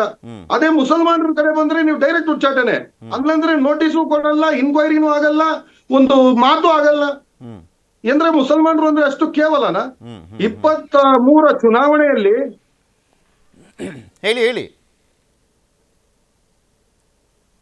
ಆಡಿಬಲ್ ಇದೆ, ಹೇಳಿ, ಮಾತಾಡಿ. ನಟರಾಜ್ ತಾವು ಮಾತಾಡಿದಾಗ ನಾನು ಮಾತಾಡಿಲ್ಲ. ದಯವಿಟ್ಟು ನನ್ನ ಸಮಯದಲ್ಲಿ ನನಗೆ ಅವಕಾಶ ಕೊಡಿ, ನಾನು ಹೇಳ್ಬಿಡ್ತೀನಿ. ನಟರಾಜ್ ಸರ್, ನೊಂದಿರೋರು ನಾವು 92% ಕಾಂಗ್ರೆಸ್ ಪಕ್ಷಕ್ಕೆ ಕೇವಲ ಕಾಂಗ್ರೆಸ್ ಕಾರ್ಯಕರ್ತರು ಕೆಲಸ ಮಾಡಿಲ್ಲ. 2023 ಚುನಾವಣೆಯಲ್ಲಿ ಪ್ರತಿಯೊಬ್ಬ ಮುಸಲ್ಮಾನ ಕೆಲಸ ಮಾಡ್ದ, ಮಹಿಳೆಯರು ಕೆಲಸ ಮಾಡಿದ್ರು, ಮಸೀದಿಯ ಹಿರಿಯರು ಗಲ್ಲಿ ಬೀದಿಗೆ ಹೋಗ್ಬಿಟ್ಟು ವೋಟರ್ ಲಿಸ್ಟ್ ಅನ್ನ ನೋಡಿ ಅದ್ರಲ್ಲಿ ಹೆಸರು ಇದೆಯಾ ಇಲ್ವಾ, ಯಾರ್ಯಾರು ಇಲ್ಲಿಂದ ಮನೆ ಖಾಲಿ ಮಾಡವ್ರೆ, ಅವ್ರು ಎಲ್ಗ್ ಹೋಗವ್ರೆ ಅಂತ ಎಲ್ಲ ಪರಿಶೀಲನೆ ಮಾಡಿ ಅವ್ರಿಗೆ ವಾಪಸ್ ಕರೆಸಿ ಫಾರಿನ್ ಇಂದ ಬಂದು ಜನ ವೋಟ್ ಹಾಕಿದ್ದಾರೆ. ಅದನ್ನ ಮರಿಬೇಡಿ ನೀವು. ಇವತ್ತು ನಮ್ಮ ನಾಯಕರ ಮೇಲೆ ನೀವು ಆಕ್ಷನ್ ತಗೋತೀರಾ ಅಂದ್ರೆ ಒಂದು ಇದು ಬೇಡವಾ, ರೂಲ್ ಬೇಡವಾ, ಒಂದು ಪ್ರೋಟೋಕಾಲ್ ಬೇಡವಾ, ಒಂದು ಪ್ರೊಸೀಜರ್ ಬೇಡವಾ? ಏನು ಇಲ್ಲದೆ ಡೈರೆಕ್ಟ್ ನೀವು ಉಚ್ಚಾಟನೆ ಮಾಡ್ಬಿಡ್ತಾರ, ಸುಮ್ನೆ ಕೂತಿರ್ಬೇಕಾ? ಏನ್ರಿ ತಪ್ಪು ಅವ್ರದ್ದು? ಏನ್ರಿ ಅವ್ರ ತಪ್ಪು? ಬಹಿರಂಗವಾಗಿ ಶಾಮನೂರು ಶಿವಶಂಕರಪ್ಪನ ತಪ್ಪೇನು ಅನ್ನುವಂಥದ್ರ ಬಗ್ಗೆ ಮತ್ತೊಂದು ಮುಸ್ಲಿಂ ಸಮುದಾಯ ಆರೋಪ ಮಾಡ್ತಾ ಇರುವಂತದ್ದು. ಅಬ್ದುಲ್ ರಜಾಕ್ ಅವರೇ, ಆಡಿಯೋ ಇದೆ ಅವ್ರು ಮಾತನಾಡಿರುವಂತದ್ದು. ಪಕ್ಷದ ಕ್ಯಾಂಡಿಡೇಟ್ ವಿರುದ್ಧನೇ ಒಬ್ರು ಮಾತನಾಡ್ತಾರೆ, SDPI ಗೆ ಫಂಡಿಂಗ್ ಮಾಡ್ತಾರೆ ಅನ್ನುವಂಥದ್ದು. ಒಂದು ಪಕ್ಷ ಕೈಗೊಳ್ಳೋದು ಅವರ ವಿರುದ್ಧ ನಿರ್ಧಾರ, ಅದನ್ನ ಒಂದು ಸಮುದಾಯಕ್ಕೆ ಅನ್ಯಾಯ ಆಗಿದೆ ಅಂತ ಬಿಂಬಿಸೋದು ಎಷ್ಟು ಮಟ್ಟಿಗೆ ಸರಿ ಅಂತಾನೆ ಕೆಲವರು ಮಾತನಾಡ್ತಾ ಇದ್ದಾರೆ. ಇವನ್ ಮುಸ್ಲಿಂ ನಾಯಕರುಗಳೇ ಮೊನ್ನೆ ಸುದ್ದಿಗೋಷ್ಠಿ ಮಾಡಿ ನೀವೇ ನೋಡಿದ್ದೀರಾ. ಮೇಲೆ ಕೂತ್ಕೊಂಡು ಒಂದು ಸಮುದಾಯದ ಅತಿ ದೊಡ್ಡ ನಾಯಕರು ವೇದಿಕೆ ಮೇಲೆ ಕೂತ್ಕೊಂಡು ಬಹಿರಂಗವಾಗಿ ಎಲ್ಲರ ಮುಂದೆ ಹೇಳಿದ್ರೆ ನೀವೇನು ಅದ್ರ ಮೇಲೆ ಆಕ್ಷನ್ ತಗೊಳ್ಳಲ್ಲ. ಎಲ್ಲೋ ಒಂದು ಆಡಿಯೋ ಇದೆ, ಯಾರೋ ಒಂದ್ ಏನೋ ಹೇಳೋರೆ, ಊಹಾಪೂಹದ ಮೇಲೆ ನೀವು ಇಷ್ಟು ದೊಡ್ಡ ಕ್ರಮ ತಗೊಳ್ತೀರಾ ಅಂತ ಹೇಳಿದ್ರೆ ಸಮುದಾಯ ಸುಮ್ನೆ ಕೂತಿರ್ಬೇಕಾ? ಮತ್ತೆ ಎಲ್ಲಿ ನಿಮ್ಮ ವಾದಗಳು? 2023 ನೀವ್ ಏನೇನು ವಾದಗಳು ಮಾಡಿಲ್ಲ. 10,000 ಕೋಟಿ ಕೊಡ್ತೀನಿ ಅಂದ್ರೆ ಅವ್ರು 10,000 ಕೋಟಿ ಕೊಟ್ರ, ಅರ್ಧನೂ ಕೊಡ್ಲಿಲ್ಲ. ಇವಾಗ ನೋಡಿದ್ರೆ ಅಟ್ಲೀಸ್ಟ್ 1% ಕೊಟ್ಟಿದೀವಲ್ಲ, ಬೇರೆ ಯಾವ ಪಕ್ಷ ಕೊಡ್ತದೆ? ಬೇರೆ ಪಕ್ಷಕ್ಕೆ ಬಿಂಬಿಸಕ್ಕೆ ನಾವು ಬೇರೆ ಪಕ್ಷಗಳಿಗೆ ಮತ ನೀಡ್ಲಿಲ್ವಲ್ಲ. 92% ಅಂದ್ರೆ ಅತಿ ಹೆಚ್ಚು ನಾವು ಕೊಟ್ಟಿರೋದು ಮತ. ಇವತ್ತು ನಾವು ಕೇಳೋದು ತಪ್ಪ. 11% ಇರುವ ಲಿಂಗಾಯತ್ ಸಮುದಾಯಕ್ಕೆ ನೀವು 59 ಟಿಕೆಟ್ ಕೊಡ್ತೀರಾ. ನಾವಿರೋದು 13%. ನಿಮ್ಮದೇ ಕ್ಯಾಸ್ಟ್ ಸರ್ವೆ ನೀವೇ ಮಾಡ್ತಿರೋದು. 13%ಗೆ 15 ಟಿಕೆಟ್ ಕೊಡ್ತೀರಾ, ಇದು ತಾರತಮ್ಯ ಅಲ್ವಾ? ಅದ್ರಲ್ಲಿ ಬಿಟ್ಟು ಒಂದು ನಾವು ನಾಯಕನ ಕೇಳಿದ್ರೆ ಅದಕ್ಕೆ ನೀವು ಟಿಕೆಟ್ ಕೊಡದೆ ಇವತ್ತು ಅಲ್ಪಸಂಖ್ಯಾತ ಘಟಕವನ್ನೇ ನೀವು ಡಿಸಾಲ್ವ್ ಮಾಡ್ಬಿಡ್ತೀರಿ. ನಿಮ್ಮ ಮೇಲೆ ಈ ತರ ಆಕ್ಷನ್ ತಗೋಬಿಡ್ತೀರ. ಸುಮ್ನೆ ಕೂತಿರ್ಬೇಕಾ? ಎಷ್ಟು ವರ್ಷ ಅಂತ ಸುಮ್ನೆ ಕೂತಿರ್ಬೇಕು? ನಮಗೆ ಎಷ್ಟು ವರ್ಷ ಅಂತ ನೀವು ಬಿಜೆಪಿ ಭಯ ಆಗ್ತೀರಿ? ಯಾವ್ದು ಅನಿವಾರ್ಯ ಇಲ್ಲ, ನಿಮ್ಗೆ ಬೇರೆ ಯಾವ ದಾರಿನೂ ಇಲ್ಲ ಅಂತ ಹೇಳ್ಬಿಟ್ಟು ನೀವು ಅಂತ ಹೇಳ್ಬಿಟ್ಟು ನೀವು ಏನ್ ಬೇಕಾದ್ ಮಾತನಾಡ್ತೀನಿ. ನಟರಾಜ್ ಗೌಡ್ರೆ ಮಾತನಾಡ್ತೀನಿ, ಒಂದೇ ನಿಮಿಷ. ಅಬ್ದುಲ್ ರಜಾಕ್ ಅವರೇ, ನಮ್ಮ ಜೊತೆ ಅಶೋಕ್ ಗೌಡ್ರು ಕೂಡ ಜಾಯ್ನ್ ಆಗಿದ್ದಾರೆ. Sir, welcome to the show. ಇಲ್ಲಿ ಪ್ರಮುಖವಾಗಿ ನೋಡ್ತಾ ಇದೀವಲ್ಲ, ಇದೊಂಥರ ಬಿಜೆಪಿಗೆ ಖುಷಿ ಅಂತ ಹೇಳಿದ್ರೆ ತಪ್ಪಾಗ್ಲಿಕ್ಕಿಲ್ಲ. ಯಾಕೆಂದ್ರೆ ಈ ತರ ಒಂದು ವೋಟ್ ದೊಡ್ಡ ಬ್ಯಾಂಕ್ ಡೆಂಟ್ ಆದ್ರೆ ಸಹಜವಾಗಿ ಬಿಜೆಪಿಗೆ ಹೆಲ್ಪ್ ಆಗುತ್ತೆ ಅನ್ನುವಂತ ಆಲ್ಮೋಸ್ಟ್ ರಾಜಕೀಯವಾಗಿ ಲೆಕ್ಕಾಚಾರ ಅಂತೂ ಇದ್ದೇ ಇರುತ್ತೆ. ಆದ್ರೆ ಇಷ್ಟೆಲ್ಲ ದೊಡ್ಡ ಮಟ್ಟದಲ್ಲಿ ರಾಜಕೀಯವಾಗಿ ಸಮಸ್ಯೆ ಮಾಡ್ಕೊಳ್ಳೋದಕ್ಕೆ ಕಾಂಗ್ರೆಸ್ ನಾಯಕರುಗಳೇ ಕಾರಣ ಆದ್ರೆ ಹ್ಯಾಂಡಲ್ ಮಾಡೋದ್ರಲ್ಲಿ ಅಂತ ಅನ್ಸುತ್ತಾ ನಿಮ್ಗೆ? ಅದು ಸತ್ಯವೇ. ಯಾಕೆ ಅಂತ ಹೇಳಿದ್ರೆ, ಏನು ಸಿದ್ದರಾಮಯ್ಯನವರು ನಾನು ಅಹಿಂದ ನಾಯಕ ಅಂತ ಹೇಳ್ಕೊಂಡು ಹೊರಟ್ರು. ಫಸ್ಟ್ ಈನ ಬಿಟ್ರು, ಹಿಂದುಳಿದವ್ರನ್ನ ಬಿಟ್ರು. ಅದಾದ್ಮೇಲೆ ದಲಿತರನ್ನ ಬಿಟ್ರು. ಯಾಕೆ ಅಂತ ಹೇಳಿದ್ರೆ, ಒಳ ಮೀಸಲಾತಿ ಗೊಂದಲ ಇವತ್ತಿಗೂ ಸಹ ಸಾಲ್ವ್ ಮಾಡ್ತೀವಿ ಅಂತ ಹೇಳಿ 3.5 ವರ್ಷ ಆಗಿದೆ. ಆ 3 ವರ್ಷದಲ್ಲಿ ಖಂಡಿತವಾಗ್ಲೂ ಯಾವುದೇ ರೀತಿ ಸೊಲ್ಯೂಷನ್ಸ್ ಇವ್ರು ಕೊಡಕ್ಕಾಗಿಲ್ಲ. ಇನ್ಫ್ಯಾಕ್ಟ್ ಅದನ್ನ ಇನ್ನೂ ದೊಡ್ಡ ಗೊಂದಲದ ಗೂಡಾಗಿ ಮಾಡಿಟ್ರು. ಅದು ದಲಿತ ಸಮುದಾಯಕ್ಕೆ. ಆಮೇಲೆ ದಲಿತ ಸಮುದಾಯ, ಹಿಂದುಳಿದ ಸಮುದಾಯಗಳ ದುಡ್ಡುಗಳನ್ನ ಯಾವ ರೀತಿ ಬಳಕೆ ಮಾಡ್ಕೊಂಡು ಇವರು ಕಾಂಗ್ರೆಸ್ ಕಾರ್ಯಕರ್ತಗಳು ದುಡ್ಡು ಕೊಡ್ತಿದ್ದಾರೆ ಅಂತಕ್ಕಂಥದ್ದು ಗೊತ್ತಿರ್ತಕ್ಕಂಥ ವಿಚಾರ. ಈಗ ಅಲ್ಪಸಂಖ್ಯಾತರ ವಿಚಾರ ಬಂದಾಗ ಈಗ ಟಿಕೆಟಿನ ವಿಚಾರ ಒಂದೇ ಅಲ್ಲ, ಅವ್ರಗಳಿಗೆ ಅವರ ಶಿಕ್ಷಣವನ್ನು ಯಾವ ರೀತಿ ಗುಣಮಟ್ಟ ಮಾಡ್ಲಿಕ್ಕೆ ಪ್ರಯತ್ನ ಮಾಡಿದ್ದಾರೆ ಸಿದ್ದರಾಮಯ್ಯನವರು. ಅದಾದ್ಮೇಲೆ ಅವರ ಸ್ಕಿಲ್ ಡೆವಲಪ್ಮೆಂಟ್ ಯಾವ ರೀತಿ ಅಭಿವೃದ್ಧಿ ಮಾಡ್ಲಿಕ್ಕೆ ಏನಾದ್ರು ಪ್ರಯತ್ನ ಮಾಡಿದ್ದಾರೆ ಸಿದ್ದರಾಮಯ್ಯನವರು. ಅಂದ್ರೆ ಸಿದ್ದರಾಮಯ್ಯ ಅಂದ್ರೆ ಮೀನ್ಸ್ ಕಾಂಗ್ರೆಸ್ ಸರ್ಕಾರ. ಇವತ್ತವರೆಗೂ ಸಹ ಅವರನ್ನ ಒಂದು ಮತ ಬ್ಯಾಂಕ್ ಅಂತ ಇಟ್ಕೊಂಡು ಬಿಜೆಪಿಯ ಗುಮ್ಮ ತೋರಿಸಿ ಆವತ್ತಿಂದ ಯಾವತ್ತು 1952 ಇಂದ ಅವ್ರಿಗೆ ಯಾವ ರೀತಿ ಅಭಿವೃದ್ಧಿ ಮಾಡಲಾಗಿದೆ ಅಂತ ನೀವೇ ಪ್ರಶ್ನೆ ಮಾಡ್ತೀರಾ, ಮತ್ತೊಂದ್ ಕಡೆ ಬಜೆಟ್ ಮಂಡಿಸಿದ್ರೆ ನೀವೇ ಆರೋಪ ಮಾಡ್ತೀರಾ ಸಾಬ್ರು ಬಜೆಟ್ ಅಂತೀರಾ. ಇಲ್ಲ ವಿಚಾರ ಇಲ್ಲ ನಾನ್ ನೋಡಿ ಪೃಥ್ವಿಜಿ ಏನಂತ ಹೇಳಿದ್ರೆ, ನೀವು ಎಲ್ಲಾರ್ಗು ತಾರತಮ್ಯತೆ ಮಾಡಿದೆ, ಎಲ್ಲರಿಗೂ ಸಮನಾಗಿ ನೋಡಿ. ಆಗ ಅದರಲ್ಲಿ ಏನು ಈಗ ಕಮಿಟಿ ರಿಪೋರ್ಟ್ ಬಂದಿರುತ್ತೆ. ಉದಾಹರಣೆಗೆ Rajendra Sachar committee report, Rajendra Sachar committee report ಅಲ್ಲಿ ಒಂದಷ್ಟು ವಿಚಾರಗಳು, ಫಾರ್ ಎಕ್ಸಾಂಪಲ್ ಟ್ರಿಪಲ್ ತಲಾಕ್ ನ ಎಂಡ್ ಮಾಡ್ಲೇಬೇಕು ಅಂತ ಅಂದ್ಬಿಟ್ಟು ರಾಜೇಂದ್ರ ಸಾಚಾರ್ ಹೇಳ್ತಾರೆ. ಆಗ ಅದನ್ನ ಲಾಗು ಮಾಡಕ್ ಹೋದಾಗ ನೀವು ಇನ್ಫ್ಯಾಕ್ಟ್ ಸ್ವಾಗತ ಮಾಡ್ಬೇಕು. ನೀವು ಅದಕ್ಕಿನ್ನು ಕೆಲವು ವಿಚಾರಗಳಿವೆ. ಉದಾಹರಣೆಗೆ ನಾವೇನ್ ಹೇಳ್ತೀವಿ, ಈಗ ಮೊನ್ನೆ ಉರ್ದು ಶಾಲೆಗಳಲ್ಲಿ ಕನ್ನಡನ ಕಲಿಯೋದಕ್ಕೆ ಕಡ್ಡಾಯ ಅಂತ ಅಂದ್ಬಿಟ್ಟು ಇದೇ ಸಿದ್ದರಾಮಯ್ಯವ್ರು ಮಾಡ್ತಾರೆ. ಆದ್ರೆ ಕನ್ನಡ ಕಲ್ಸೋದೇ ಇಲ್ಲ ಇವತ್ತರೆಗೂ. ಅದು ತಪ್ಪು, ಸರಿನಾ ತಪ್ಪ? ಅವರೆಲ್ಲರೂ ಸಹ ಭಾರತೀಯರಾಗಿ ಭಾರತದ ಜೊತೆಗೆ ಹೊಂದಾವಣಿಕೆ ಆಗ್ಬೇಕು. ಯಾವುದೇ ರೀತಿ ತಾರತಮ್ಯತೆ, ಯಾವುದೇ ರೀತಿಯ ಅವ್ರಿಗೆ ಸುಪೀರಿಯಾರಿಟಿ ಇನ್ಫೀರಿಯಾರಿಟಿ ಕಾಂಪ್ಲೆಕ್ಸ್ ಬರಬಾರ್ದು ಅನ್ನತಕ್ಕಂಥದ್ದು ನಮ್ಮ ಆಲೋಚನೆ. ಆದ್ರೆ ಸಿದ್ದರಾಮಯ್ಯನವರು ನಿಬ್ಬಿನ್ನ ಇಲ್ಲ, ಎಲ್ಲರೂ ಭಾರತೀಯರ ತರ ಇರೋಣ ಅನ್ನತಕ್ಕಂಥದ್ದು ಬಿಜೆಪಿ ಫಿಲಾಸಫಿ. ಅದಕ್ಕೆ ಒಂದು ಗುಮ್ಮ ಕೂರ್ಸ್ಬಿಟ್ಟು ಬಿಜೆಪಿ ಮೇಲೆ ಅವ್ರನ್ನ ಒಂದು ಮತ ಬ್ಯಾಂಕ್ ಆಗಿ ಮಾಡ್ಕೊಂಡು ಇಷ್ಟು ದಿವಸ ಆಡಳಿತ ಮಾಡಿ ಅಧಿಕಾರ ಅನುಭವಿಸ್ತಾ ಇತ್ತು. ಈಗಲಾದ್ರೂ ಸಹ ನನ್ನ ಮುಸಲ್ಮಾನ ಬಂಧುಗಳು, ನನ್ನ ಅಕ್ಕ ತಂಗಿಯರು, ಅಣ್ಣ ತಮ್ಮಂದ್ರು ಅರ್ಥ ಮಾಡ್ಕೊಂಡಿದ್ದಾರೆ ಇವರ ಕಪಟತನವನ್ನು, ಇವರ ಗೋಮುಖ ವ್ಯಾಘ್ರತನವನ್ನು ಅರ್ಥ ಮಾಡ್ಕೊಂಡಿದ್ದಾರೆ. ಅದರಿಂದಾಗಿ ಇವತ್ತು ನಾವು ಬೇರೆ ಪಕ್ಷಗಳ ಜೊತೆ ಪರ್ಯಾಯ ಹೋಗ್ತೀವಿ ಅಂತ ತಪ್ಪೇನಿದೆ. ಓಕೆ ನಟರಾಜ್ ಗೌಡ್ರೆ, ಇಲ್ಲಿ ಖಂಡಿತವಾಗ್ಲೂ ದೊಡ್ಡ ಮಟ್ಟದಲ್ಲಿ ಎಷ್ಟು ಜನ ಬಂದು ನಮ್ಮಲ್ಲಿ ಟಿಕೆಟ್ ಸಮಸ್ಯೆ ಜಟಿಲ ಆಗೋದಕ್ಕೆ ಪ್ರಮುಖ ಕಾರಣ ಆಗಿರುವಂತದ್ದೇ ಕಾಂಗ್ರೆಸ್ ನಾಯಕರು ಈಸಿಯಾಗಿ ಬ್ಯಾಲೆನ್ಸ್ ಮಾಡೋದ್ರಲ್ಲೇ ಎಡವುದ್ರ, ಮತ್ತೆ ಆತುರವಾಗಿ ನಿರ್ಧಾರವನ್ನ ಕೈಗೊಂಡ್ಬಿಟ್ರ. ಎಲೆಕ್ಷನ್ ರಿಸಲ್ಟೇ ಬಂದಿಲ್ಲ, ಒಂದು ಶಿಸ್ತು ಸಮಿತಿ ಅನ್ನುವಂಥದ್ದು ನೋಟಿಸು ಕೂಡ ಕೊಟ್ಟಿಲ್ಲ. ಇಷ್ಟು ಬೇಗ ಅರ್ಜೆನ್ಸಿ ಏನಿತ್ತು ಅನ್ನುವಂಥ ಪ್ರಶ್ನೆಗಳು ಕಾಡ್ತಾ ಇದಾವೆ, ಅನ್ಸಲ್ವಾ ನಿಮ್ಗೆ? ಒಂದು ಪಕ್ಷದಲ್ಲಿ ನೀವ್ ಹೇಳ್ದಂಗೆ ರೆಹಮಾನ್ ಖಾನ್ ಅವರು ಶಿಸ್ತು ಸಮಿತಿಯ ಅಧ್ಯಕ್ಷರಿದ್ದಾರೆ. ಅವ್ರ ಗಮನಕ್ಕೆ ಹೋಗ್ದಲ್ಲೇ, ಅವ್ರ ಜೊತೆ ಚರ್ಚೆ ಆಗ್ದಲ್ಲೇ, ಮತ್ತೆ ಇದನ್ನ AICC ಮಟ್ಟದಲ್ಲಿ ಚರ್ಚೆ ಮಾಡ್ದಲ್ಲೇ ಯಾವ ನಿರ್ಧಾರವನ್ನು ಪಕ್ಷದಲ್ಲಿ ತಗೊಳ್ಳೋದಿಲ್ಲ. ಎಲ್ಲಿ ಏನು ಮಾಹಿತಿಗಳು ಬಂದಿರ್ತದೆ ಅದ ಆಧಾರದ ಮೇಲೆ ಮಾಹಿತಿಗಳು ಕೆಲವು ನಿಮ್ಗೆ ರಿವೀಲ್ ಮಾಡ್ಲಿಕ್ಕೆ ಸಾಧ್ಯ ಆಗೋದಿಲ್ಲ. ಆಮೇಲೆ ಅಲ್ಪಸಂಖ್ಯಾತರ ಘಟಕನ ವಿಸರ್ಜನೆ ಮಾಡಿದ್ದಾರೆ ಅಂದ್ರೆ, ಆ ಘಟಕನ ವಿಸರ್ಜನೆ ಮಾಡಿದ್ರೆ ಮತ್ತೆ ಅದನ್ನ ರೀಕಾನ್ಸ್ಟಿಟ್ಯೂಟ್ ಮಾಡ್ತಾರೆ. ಕರ್ಕೊಂಡ್ ಬಂದ್ಮೇಲೆ ಅದು ಸರಿ ಆಗುತ್ತೆ ಅಂತ. ಹೌದೌದು, ಅದು ಕಮಿಟಿ ಮಾಡ್ತಾರೆ, ಹೊಸ ಕಮಿಟಿಗಳು ಮಾಡ್ತಾರೆ, ಜಿಲ್ಲಾ ಕಮಿಟಿಗಳು ಮಾಡ್ತಾರೆ. ಅದನ್ನ ಯಾವಾಗ ನಡೆಯೋದು ಆ ರೀತಿನೇ ಬೇರೆ ಸಂಘಟನೆಗಳನ್ನ, ಬೇರೆ ಯುವ ಕಾಂಗ್ರೆಸ್ ಆಗ್ಲಿ, ಮಹಿಳಾ ಕಾಂಗ್ರೆಸ್ ಆಗ್ಲಿ, ಬೇರೆ ಯಾವುದೇ ಸಂಘಟನೆಯ ನಮ್ದು ಒಂದು ಅಂಗಪಕ್ಷವನ್ನ ಅದನ್ನ ಆತರ ವಿಸರ್ಜನೆ ಮಾಡಿದ್ರೆ ಮತ್ತೆ ಅದನ್ನ ರೀಕಾನ್ಸ್ಟಿಟ್ಯೂಟ್ ಮಾಡ್ತಾರೆ. ಅದ್ರೊಳಗೆ ಅದು ದೊಡ್ಡ ಸಮಸ್ಯೆ ಇಲ್ಲ, ಮತ್ತೆ ವಿಷಯ ಇಲ್ಲ. ನಾನು ಏನ್ ಕೇಳಿದ್ದು ಅಂದ್ರೆ ಪ್ರಶ್ನೆ ನಟರಾಜ್ ಗೌಡ್ರೆ, ಇಷ್ಟು ದೊಡ್ಡ ಮಟ್ಟದಲ್ಲಿ ಸಮಸ್ಯೆ ಆಗ್ಲಿಕ್ಕೆ ನಿಮ್ಮ ಪಕ್ಷದ ನಾಯಕರುಗಳೇ ಕಾರಣ. ಯಾಕೆಂದ್ರೆ ಇನ್ನು ವೋಟಿಂಗ್ ಆದ ನೆಕ್ಸ್ಟ್ ಡೇನೆ ಸಲೀಂ ಅಹಮದ್, ರಿಜ್ವಾನ್ ಅರ್ಷದ್ ಎಲ್ಲ ಬಂದು ಕೂತ್ಕೊಂಡು ಹೇಳ್ತಾರೆ, ಈ ಒಂದು ಕಾಂಗ್ರೆಸ್ ಪ್ರಮುಖ ನಾಯಕರುಗಳೇ, ನಮ್ಮ ಸಮುದಾಯದ ನಾಯಕರುಗಳೇ ಇಲ್ಲಿ ನಮ್ಮ ಅಭ್ಯರ್ಥಿ ಸೋಲುವಂತ ನಿಟ್ಟಿನಲ್ಲಿ ಪ್ರಯತ್ನ ಪಟ್ಟಿದ್ದಾರೆ ಅಂತ ಹೇಳ್ತಾರೆ. ಅದಾದ್ಮೇಲೆ ಸತೀಶ್ ಜಾರಕಿಹೊಳಿ, ರಾಜಣ್ಣ ಅವರು ಹೇಳ್ತಾರೆ ಈ ಸಮುದಾಯವನ್ನ ಟಾರ್ಗೆಟ್ ಮಾಡ್ದಂತ ಆಗ್ತಾ ಇದೆ, ಅಸಮಾಧಾನಗೊಂಡ್ಬಿಡ್ತಾರೆ ಅಂತ ನೀವುಗಳೇ ಹೇಳಿ ಆ ಸಮುದಾಯ ಆಕ್ರೋಶಗೊಳ್ಳುವಂತ ಮಾಡ್ಬಿಟ್ರಾ ಅಂತ. ಇಲ್ಲ ಪೃಥ್ವಿಯವರೇ, ಈಗ ನೀವು ಹೇಳಿದಲ್ಲಿಗೆ ಅಕ್ಷರ ಸಹ ಸತ್ಯ ಇದೆ. ಯಾಕಂದ್ರೆ ಯಾವಾಗ ನಮ್ಮ ಆಂತರಿಕ ವಿಷಯವನ್ನ ನಾವು ಒಳಗಡೆ ಕಚೇರಿ ಒಳಗಡೆ ಕೂತ್ಕೊಂಡು 4 ಗೋಡೆ ಮಧ್ಯೆ ಕೂತ್ಕೊಂಡು ಚರ್ಚೆ ಮಾಡಬೇಕಾಗಿತ್ತು, ಸಂವಾದ ಮುಖಾಂತರ ಪರಿಹರಿಸಬೇಕಾಗಿತ್ತು, ಅದನ್ನ ಮಾಧ್ಯಮದ ಮುಂದೆ ಬಂದಾಗ ಖಂಡಿತವಾಗಿ ಇದು ದೊಡ್ಡದಾಗಿದೆ, ಔಟ್ ಆಫ್ ಪ್ರಪೋರ್ಷನೇಟ್ ಆಗಿ ಹೋಗಿದೆ. ದಾವಣಗೆರೆ ದಕ್ಷಿಣದನ್ನ ಇಡೀ ಈಗ ಅಬ್ದುಲ್ ರಜಾಕ್ ಕೇಳ್ತಾರೆ, ಇಡೀ ನಿಮ್ಗೆ ಪ್ರಣಾಳಿಕೆ ಇನ್ನು ಇಂಪ್ಲಿಮೆಂಟ್ ಮಾಡಿಲ್ಲ, 3 ವರ್ಷ ಆಗೋಯ್ತು, ಇನ್ನು ಇಂಪ್ಲಿಮೆಂಟ್ ಮಾಡಿ 2 ವರ್ಷ ಎಷ್ಟೇ ಇರೋದು ಅಂತ. ಅದು ಸಹಜನೇ ಇದೆ. ಬಟ್ ಅದನ್ನ ಇದಕ್ಕೆ ಲಿಂಕ್ ಮಾಡೋ ಅಗತ್ಯ ಇಲ್ಲ. ದಾವಣಗೆರೆ ದಕ್ಷಿಣದ ವಿಷಯಕ್ಕೆ ಅದನ್ನ ಲಿಂಕ್ ಮಾಡೋ ಅಗತ್ಯ ಇಲ್ಲ. ಖಂಡಿತವಾಗಿ ಪ್ರಣಾಳಿಕೆಯಲ್ಲಿ ಅವರು 10,000 ಕೋಟಿ ಕೊಡ್ಬೇಕು ಅಂತಿದ್ರು, ಶಾಲೆಗಳಿಗೆ ಸಿಕ್ಕಿದೆ. ಈ ಪ್ರಶ್ನೆ ಮಾಡ್ಲಿಕ್ಕೆ ಹೆಂಗಿದ್ರು ಇದೇ ವಿಚಾರ ಚರ್ಚೆ ಆಗ್ತಿರುವಂತ ಸಂದರ್ಭದಲ್ಲಿ ನಮ್ಗೆ ಎಲ್ಲಿ ಅನ್ಯಾಯ ಆಗಿದೆ ಅನ್ನುವಂಥದ್ದನ್ನ ಬಿಡಿಸಿ ಹೇಳ್ತಿದ್ದಾರೆ ಅಷ್ಟೇ ಅವರು. ಇಲ್ಲ ಆ ರೀತಿ ಇಲ್ಲ. ಯಾಕಂದ್ರೆ ನೀವು ನೋಡಿರ್ಬೇಕು, 2024ರ ಬಜೆಟ್ ಕೂಡ, 2026 ಬಜೆಟ್ ಕೂಡ ಬಿಜೆಪಿಯವರು ಅದರ ಸಹಪರ ಬಜೆಟ್, ಮುಸಲ್ಮಾನರ ಬಜೆಟ್, ಅಲ್ಪಸಂಖ್ಯಾತರ ಬಜೆಟ್, ಬಹುಸಂಖ್ಯಾತರಿಗಿಲ್ಲ ಅಂತ ಹೇಳಿ ಕೌಂಟರ್ ಮಾಡಿದ್ದಾರೆ. ಯಾಕಂದ್ರೆ ಆ ಬಜೆಟ್ ಅಲ್ಲಿ ನಾವು ಶಿಕ್ಷಣ, ಉದ್ಯೋಗ, ಕೌಶಲ್ಯ ಇದಕ್ಕೆಲ್ಲ ಒತ್ತು ಕೊಟ್ಟಿರೋದ್ರಿಂದ, ಅವ್ರಿಗೆ ಮೂಲಭೂತ ಸೌಕರ್ಯಗಳನ್ನ ಕೊಡಬೇಕು ಅಂತ ನಾವು ಒತ್ತು ಕೊಟ್ಟಿರೋದ್ರಿಂದ ಅವ್ರು ಅದನ್ನ ಟಾರ್ಗೆಟ್ ಮಾಡಿದ್ರು ಅಷ್ಟೇ. ಆದ್ರೆ ಎಲ್ಲಾ ಸಮಯದಲ್ಲೂ ಕೂಡ ಸಿದ್ದರಾಮಯ್ಯ ಸರ್ಕಾರದಲ್ಲಿ ಸಾಮಾಜಿಕ ನ್ಯಾಯವನ್ನು ಬಜೆಟ್ ಅಲ್ಲೂ ನೀವು ಕಾಣಬಹುದು, ಬೇರೆ ಕಣ್ಣು ಕಾಣಬಹುದು. ಅದು ಅವ್ರು ಹೇಳ್ದಂಗೆ ನಾವು ಪ್ರಣಾಳಿಕೆಯಲ್ಲಾಗಿರೋದು ಇಂಪ್ಲಿಮೆಂಟ್ ಆಗಿಲ್ಲ ಆಗಿದ್ರೆ ಆಗುತ್ತೆ, ಇನ್ನೂ 2 ವರ್ಷಗಳ ಕಾಲ ಇದೆ. ಯಾಕಂದ್ರೆ ಎಷ್ಟೊಂದು ನಾವು ಮಾಡ್ಲಿಕ್ಕೆ ಸಾಧ್ಯ ಆಗಿಲ್ಲ. ಫಸ್ಟ್ 1.5 year ಬಿಜೆಪಿಯ ನಮ್ಗೇನು ರಾಜ್ಯವನ್ನ ಲೂಟಿ ಮಾಡಿ ಖಾಲಿ ಮಾಡೋಗಿದ್ರು ಖಜಾನೆಯನ್ನ ನಾವು ಮತ್ತೆ ಸರಿ ಮಾಡ್ಕೊಂಡು ಮಾಡ್ಬೇಕಾಗಿದೆ, ಮಾಡ್ತಾ ಇದೀವಿ, ಮಾಡ್ತೀವಿ, ಮುಂದಕ್ಕೂ ಮಾಡ್ತೀವಿ. ಆದರೆ ಈ ದಾವಣಗೆರೆ ದಕ್ಷಿಣದ್ದು ಔಟ್ ಆಫ್ ಪ್ರಪೋರ್ಷನೇಟ್ ಹೋಗಿದೆ, ಹೋಗಬಾರದಿತ್ತು. ಒಂದು ನಮ್ಮ ನಾಯಕರುಗಳು ಖಂಡಿತವಾಗಿ ಮಾಧ್ಯಮದ ಮುಂದೆ ಹೇಳಿಕೆಗಳು ಕೊಡಬಾರ್ದಾಗಿತ್ತು, ಚರ್ಚೆ ಮಾಡಬೇಕಾಗಿತ್ತು. ಆಮೇಲೆ ಒಬ್ಬರ ಮೇಲೆ ಒಬ್ರು ಆರೋಪಗಳನ್ನ ಬಹಿರಂಗವಾಗಿ ಮಾಡೋದು ಖಂಡಿತವಾಗಿ ಪಕ್ಷದ ಶಿಸ್ತಲ್ಲ. ಅದನ್ನ ಸ್ಪಷ್ಟ ಓಕೆ, ಅಬ್ದುಲ್ ರಜಾಕ್ ಅವರೇ, ಇಬ್ಬರ ಮೇಲೆ ಕೈಗೊಳ್ಳುವಂತ ಕ್ರಮವನ್ನೇ ನಮ್ಮ ಸಮುದಾಯವನ್ನ ಟಾರ್ಗೆಟ್ ಮಾಡ್ತಾ ಇದೆ ಅಂತ ಹೇಳುವಂತದ್ದು ಎಷ್ಟು ಮಟ್ಟಿಗೆ ಸರಿ ಅನ್ನುವಂಥದ್ನೇ ಇಂಡೈರೆಕ್ಟ್ ಆಗಿ ಹೇಳ್ತಾ ದಾವಣಗೆರೆ ದಕ್ಷಿಣ ಇದ್ದಾರೆ. ಮಾತ್ರ ಇದು ಸಂಬಂಧ ಇದೆ. ದಾವಣಗೆರೆ ದಕ್ಷಿಣದ ಚುನಾವಣೆಗೆ ಮಾತ್ರ ಸಂಬಂಧವಂತ ವಿಷಯವನ್ನ ಇಡೀ ಸಮುದಾಯಕ್ಕೆ ಟಾರ್ಗೆಟ್ ಮಾಡ್ತಾವ್ರೆ, ಆತರ ಇನ್ನೊಂದು ಮಾಡ್ತಾರೆ ಅಂತ ಹೇಳುವಂಥದ್ದು ಅಕ್ಷಮ್ಯ ತಪ್ಪಾಗುತ್ತೆ, ಅಪರಾಧ ಆಗುತ್ತೆ. ಅಬ್ದುಲ್ ರಜಾಕ್ ಅವ್ರ ಆನ್ಸರ್ ಎಕ್ಸ್ಪೆಕ್ಟ್ ಮಾಡ್ತಾ ಇದ್ದೇನೆ. ಅಬ್ದುಲ್ ರಜಾಕ್ ಅವರೇ, ಕ್ರಮನ ನೀವು ಟಾರ್ಗೆಟ್ ಅನ್ಕೊಳ್ಳೋದು ಎಷ್ಟು ಮಟ್ಟಿಗೆ ಸರಿ ಅಂತ ಪ್ರಶ್ನೆ ಮಾಡ್ತಿರೋದು ಅವರು.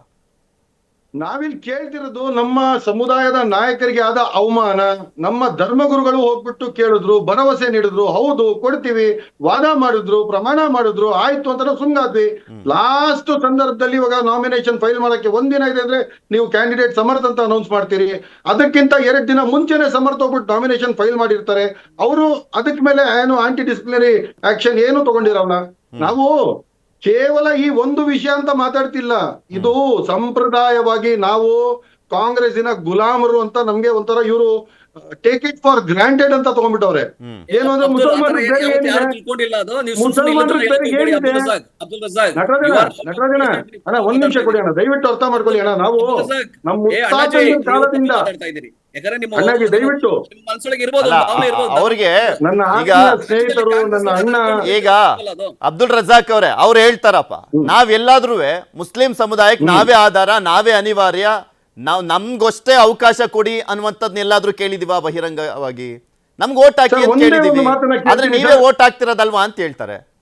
ಸರ್, ಸನ್ಮಾನ್ಯ ಸಿದ್ದರಾಮಯ್ಯ ಅವರು ಗೌರವ ಕೊಡ್ಬೇಕು, ಕೊಡ್ತಾರೆ. ಪಕ್ಷಗಳು ಗೌರವ ಕೊಟ್ಟಿದೆ, ಎಲ್ಲ ಸಮಯದಲ್ಲೂ ಗೌರವ ಕೊಟ್ಟಿದೆ. ಸನ್ಮಾನ್ಯ ಸಿದ್ದರಾಮಯ್ಯನವರು ಮಾಡಿದ ಕ್ಯಾಸ್ಟ್ ಸರ್ವೆ ಪ್ರಕಾರ 13% ನಾವು ಮುಸಲ್ಮಾನರಾಗಿದ್ದೀವಿ, 11% ಲಿಂಗಾಯತರಾಗಿದ್ದಾರೆ. ನಮ್ಗೆ ನೀವು 15 ಟಿಕೆಟ್ ಕೊಡ್ತೀರಾ, ಲಿಂಗಾಯತರಿಗೆ ನೀವು 59 ಟಿಕೆಟ್ ಕೊಡ್ತೀರಾ, ಮಂತ್ರಿಗಳಲ್ಲೂ ಅವ್ರಿಗೆ ನೀವು ಎಷ್ಟೋ ಒಂದು ಸ್ಥಾನ ಕೊಡ್ತೀರಾ, 11 11 minister 9 or 11 I am not exactly sure. ಲಿಂಗಾಯತರಿಗೆ ನೀವು ಮಂತ್ರಿ ಸ್ಥಾನ ಕೊಡ್ತೀರಾ, ಮುಸಲ್ಮಾನರಿಗೆ ಕೇವಲ 2 ಸ್ಥಾನ ಕೊಡ್ತೀರಾ. ಇದು ತಾರತಮ್ಯ ಅಲ್ವಾ? ಇದಕ್ಕೆ ಯಾವ ತರ ಜಸ್ಟಿಫೈ ಮಾಡ್ತೀರಾ? ಅಲ್ಲ, ಗೆದ್ದಿರೋ 9 ಸೀಟಲ್ಲಿ ಅವ್ರು ಹೇಳ್ತಾರೆ ಅಬ್ದುಲ್ ರಜಾಕ್ ಅವರೇ, 9 ಸೀಟ್ ಗೆದ್ದಿದಾರಪ್ಪ MLA ಗಳು. 2 ನಾವು ಮಿನಿಸ್ಟರ್ ಮಾಡಿದೀವಿ, 1 ಸ್ಪೀಕರ್ ಆಗಿ ಕೂರಿಸಿದೀವಿ, 4 ಜನನ್ MLC ಮಾಡಿದೀವಿ, 1 ರಾಜ್ಯಸಭಾ ಸದಸ್ಯರಾಗಿ ಮಾಡಿದೀವಿ, ಮತ್ತೊಬ್ಬರನ್ನ ವಿಪ್ ಆಗಿ ಕೂರಿಸಿದೀವಿ, ಎಲ್ಲ ನ್ಯಾಯ ಆಗಿದೆ ಅಂತ ಇದ್ದಾರೆ. ಕರ್ನಾಟಕ ರಾಜ್ಯದಲ್ಲಿ 224 ಕ್ಷೇತ್ರಗಳಿವೆ. ಈ 224 ಕ್ಷೇತ್ರಗಳಲ್ಲಿ 40 ಕ್ಷೇತ್ರಗಳಲ್ಲಿ 30 ರಿಂದ 50% ವರೆಗೂ ಮುಸ್ಲಿಂ ಜನಸಂಖ್ಯೆ ಇದೆ. ವೋಟರ್ ಮತದಾರರಿದ್ದಾರೆ, ಮುಸ್ಲಿಂ ಮತದಾರರಿದ್ದಾರೆ 40 ಕ್ಷೇತ್ರಗಳಲ್ಲಿ. ಈ 40 ಕ್ಷೇತ್ರಗಳಲ್ಲಿ ಅಟ್ಲೀಸ್ಟ್ ಒಂದು 25 ಸೀಟ್ಸ್ ನಮಗ್ ಕೊಟ್ರೆ 20 ಸೀಟ್ ನಾವು ಗೆದ್ಬಿಟ್ಟು ಬರೋ ಆರಾಮಾಗಿರುತ್ತೆ. ನೋಡಿ, ಮತ್ತಿನ್ನೊಂದು ಇಲ್ಲಿ ಏನಿದೆ ಅಂತ ಹೇಳಿದ್ರೆ, ಇದು ನಿಮಗೆ ನಾನು ತಿಳಿಸ್ಬೇಕು. ಏನು, ಎಲ್ಲಾ ಕಡೆ ಮುಸಲ್ಮಾನರು 92% ವೋಟ್ ಮಾಡಿ ನಾವು ಎಲ್ಲಾ ಧರ್ಮದ, ಎಲ್ಲಾ ಸಮುದಾಯದ, ಎಲ್ಲಾ ತರಹದ ನಾಯಕರನ್ನ ನಾವು ಗೆಲ್ಸಿದ್ವಿ. ಆದ್ರೆ ಮುಸ್ಲಿಂ ಸಮುದಾಯ ಎಲ್ಲೆಲ್ಲಿ ನಿಂತ್ಕೊಂಡಿರುತ್ತೋ ಅಲ್ಲಿ ಇದು ಪಕ್ಷದ ಜವಾಬ್ದಾರಿ ಆಗುತ್ತೆ ಅಲ್ಲಿ ಆ ಮುಸ್ಲಿಂ ನಾಯಕನನ್ನ ಗೆಲ್ಸುವುದು. ಯಾಕೆಂದ್ರೆ ನಾವು ನಮ್ ಕಡೆಯಿಂದ ಎಷ್ಟಾಗುತ್ತೆ ಅಷ್ಟು ಮಾಡಿದೀವಿ, ಬೇರೆ ಸಮುದಾಯದವ್ರು ಮಾಡ್ಬೇಕಲ್ಲ. ಇವಾಗ ಅಬ್ದುಲ್ ರಜಾಕ್ ಅವರೇ, ಕಾಂಗ್ರೆಸ್ ತಪ್ಪು ಮಾಡ್ತಿದ್ಯಾ ಅಥವಾ ಕೆಲವು ನಾಯಕರಿಂದ ಈ ತಪ್ಪಾಗ್ತಿದೆ ಅಂತನಾ? ಯಾರನ್ನಾದ್ರೂ ಟಾರ್ಗೆಟ್ ಇದೆಯಾ ಇಲ್ಲಿ? DK ಶಿವಕುಮಾರ್ ಅವರೇ ತಪ್ಪು ಮಾಡ್ತಿರೋದು, ನಮ್ಮನ್ನು ಟಾರ್ಗೆಟ್ ಮಾಡ್ತಿರೋದು, ಅಥವಾ ಸಿದ್ದರಾಮಯ್ಯ ಅವರು ನಮ್ಮನ್ನು ಟಾರ್ಗೆಟ್ ಮಾಡ್ತಿರೋದು? ಚುನಾವಣೆ ಮುಗಿಯುತ್ತೆ, 9ನೇ ತಾರೀಕು ಚುನಾವಣೆ ಮುಗಿಯುತ್ತೆ. 10ನೇ ತಾರೀಕು ಮಧ್ಯಾಹ್ನ 2 ಗಂಟೆಗೆ ಅದು KPCC ಆಫೀಸ್ ಇಂದ ಎಲ್ಲಾ ಅರೇಂಜ್ಮೆಂಟ್ಸ್ ಆಗಿ ಎಲ್ಲಾ ಪ್ರೆಸ್ನವ್ರು ಬಂದು ಅಲ್ಲಿಂದ ಒಂದು ಸುದ್ದಿಗೋಷ್ಠಿ ಮಾಡ್ತಾರಂದ್ರೆ ಇದ್ರ ಹಿಂದೆ ಏನಿದೆ ಏನಿಲ್ಲ ಯಾರಿಗೂ ಅರ್ಥ ಆಗ್ತಿಲ್ಲ ಅಂತಲ್ಲ, ಎಲ್ಲ ಕರೆಕ್ಟ್ ಆಗಿ ಕ್ಲೀನ್ ಆಗಿ ಅರ್ಥ ಆಗ್ತಿದೆ. 9ನೇ ತಾರೀಕು ಮತದಾನ ಮುಗಿದ ತಕ್ಷಣ 10ನೇ ತಾರೀಕಿಗೆ ನೀವು ಏನು ಹೇಳಿದೆ ಕೇಳಿದ್ರೆ ಅದು ಶುಕ್ರವಾರ, ಅದು ಮುಸಲ್ಮಾನರು ನಮಾಜ್ ಬೇರೆ ಹೋಗ್ಬೇಕು. 2 ಗಂಟೆಗೆ ಕರೆಕ್ಟ್ ಆಗಿ ನೀವು ಬಂದ್ಬಿಟ್ಟು ಸುದ್ದಿಗೋಷ್ಠಿ ಮಾಡ್ತೀರಾ ಅಂದ್ರೆ ಇದು ಪ್ರೀ ಪ್ಲಾನ್. ಇದು ಪ್ರೀ ಪ್ಲಾನ್. ಅಶೋಕ್ ಗೌಡ್ರು ಮಾತಾಡ್ತಾರೆ. ಅಶೋಕ್ ಗೌಡ್ರೆ, ಆಲ್ಮೋಸ್ಟ್ ಕಾಂಗ್ರೆಸ್ನ ಸಾಕಷ್ಟು ಅಭ್ಯರ್ಥಿಗಳು ಇವತ್ತು MLA ಆಗ್ಲಿಕ್ಕೆ ಒಂದು ದೊಡ್ಡ ಬೆಂಬಲ ಸಿಕ್ಕಿರುವಂಥದ್ದು ಮುಸ್ಲಿಂ ಸಮುದಾಯದಿಂದ ಎಲ್ರಿಗೂ ಗೊತ್ತಿರುವಂಥದ್ದೇ. ನೋ ಡೌಟ್, ಸಾಕಷ್ಟು ಕಡೆ 25 ರಿಂದ 30 ಸಾವಿರ ಲೀಡಲ್ಲಿ ಗೆದ್ದಿದ್ದಾರೆ ಕಾಂಗ್ರೆಸ್ MLAಗಳು ಅನ್ನೋದಕ್ಕೂ ಕೂಡ ಅವರು ಕಾರಣ ಅಂತ ಹೇಳಿದ್ರೆ ತಪ್ಪಾಗ್ಲಿಕ್ಕಿಲ್ಲ. ಇದೇ ಸಂದರ್ಭದಲ್ಲಿ ಈಗಿರುವಂಥ ಈ ಕಿಚ್ಚಿದೆಯಲ್ಲ, ಈ ಕಿಡಿದೆಯಲ್ಲ, ಅಕಸ್ಮಾತ್ ಬೆಂಕಿಯಾಗಿ ಹೊತ್ಕೊಂಡು ಉರಿದಿದ್ದ ಆದರೆ ಇದೊಂದು ಮತ್ತೊಂದು ಕರ್ನಾಟಕದಲ್ಲಿ ರಾಜಕೀಯ ಧ್ರುವೀಕರಣ ಆಗ್ಬಿಡುತ್ತಾ ಅಂತ ಮುಂದಿನ ಎಲೆಕ್ಷನ್ ಅಲ್ಲಿ? ಖಂಡಿತವಾಗ್ಲೂ ಸತ್ಯನೇ. ಧ್ರುವೀಕರಣ ಈಗ ಆಗ್ಲೇ ಆಗೋಗಿದೆ. ಈಗ ಅಕಸ್ಮಾತ್ ಚುನಾವಣೆ ನಡೆದ್ರೆ, ಯಾವ್ದೇ ಚುನಾವಣೆ ನಡೀಲಿ, ಈಗ ಅದರಲ್ಲಿ ಕಾಂಗ್ರೆಸ್ ಧೂಳ್ಪಟ್ಟು ಆಗ್ತದೆ. ಆಮೇಲೆ ಬಿಜೆಪಿಗೆ ಖಂಡಿತವಾಗ್ಲೂ ಬಹುಮತನೂ ಬರ್ತದೆ. ಆಮೇಲೆ ಬಿಜೆಪಿ ಮತ್ತು ಜೆಡಿಎಸ್ ಸೇರಿಸಿದ್ರೆ ಪ್ರಚಂಡ ಬಹುಮತ ಬರ್ತದೆ. ಅಂದ್ರೆ ವೆರಿ ಸಿಂಪಲ್ ಆಗಿದೆ ಇವತ್ತಿನ ಈಕ್ವೇಶನ್, ಸಿಂಪಲ್ ಆಗಿದೆ ಪೃಥ್ವಿಜಿ. ಏನು ಅಂತ ಹೇಳಿದ್ರೆ ಕಾಂಗ್ರೆಸ್ ನ ದುರಾಡಳಿತ ಏನಿದೆ ಅಂದ್ರೆ, ನಾನು ಏನ್ ಹೇಳ್ತಿರ್ತೀನಿ ಪ್ರತಿ ಬಾರಿ, 5G ಅಲ್ಲ ಇದು 5C ಸರ್ಕಾರ.